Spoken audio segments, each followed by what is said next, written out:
Hello అందరికీ welcome to my day 4 series అండి. ఈరోజు నా డైలీ లైఫ్లో డే 4 అనమాట. ఈరోజు మార్నింగే లేచి ఫ్రెష్ అప్ అయిపోయి మళ్ళీ ఆఫీస్కి అయితే రెడీ అయిపోయాను.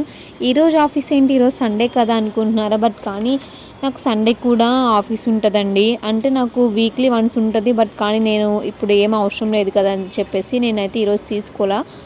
తర్వాత ఎప్పుడైనా అవసరం ఉంటే తీసుకోవచ్చు కదా అని చెప్పి తీసుకోలేదన్నమాట.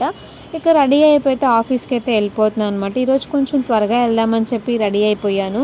ఇక వెళ్ళిన తర్వాత కొంచెం క్యాప్చర్ చేశాను అనమాట లోపల. ఇక ఆఫ్టర్నూన్ ఒక 30 మినిట్స్ బ్రేక్ ఉంటుంది, సో లంచ్ చేసి వద్దామని చెప్పేసి వెళ్తున్నాను అనమాట. ఈరోజు మా దగ్గర చికెన్ కర్రీ అలాగే బగారా రైస్ అయితే పెట్టారు. ఇక తినేసి మళ్ళీ ఆఫీస్కి వెళ్ళిపోయి ఈవినింగ్ లాగౌట్ అయిపోయిన తర్వాత ఏమైనా జ్యూస్ తాగుదామని చెప్పి వెళ్తున్నా అనమాట. ఇక ఇక్కడైతే ఒక విషయం చెప్పాలి. నేనైతే జ్యూస్ తాగడానికి వెళ్ళేటప్పుడు నా ఫ్రెండ్స్ అయితే నాకు చాలా అంటే చాలా గుర్తొచ్చారు, నా డిగ్రీలో ఉన్న ఫ్రెండ్స్. బట్ ఎందుకు అంటే నేను ఎక్కడికి వెళ్ళాలన్నా వాళ్ళే ఉండేటోళ్ళు నాతో పాటు. బట్ కానీ ఇప్పుడు నేను ఒక్కదాన్నే వెళ్ళాల్సి వస్తుంది. ఎక్కడికి వెళ్ళినా కానీ నేను ఒక్కదాన్నే అలోన్గా వెళ్ళాల్సి వస్తుందని చెప్పి చాలా ఫీల్ అయ్యాను. అంటే నా స్టడీస్ అప్పుడైతే అసలు నేను లెగుస్తుండే కూడా కాదు.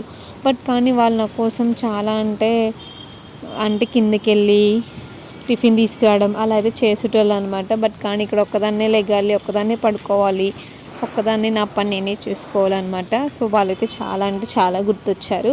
లాస్ట్ ఆల్ పిక్ యాడ్ చేస్తాను, చూసేయండి. Bye guys. కన్నీరు రాగానే మాట కొంచెం తడబడుతుండగానే ఏమైంది మామా అంటూ అడిగే గొంతు విరా.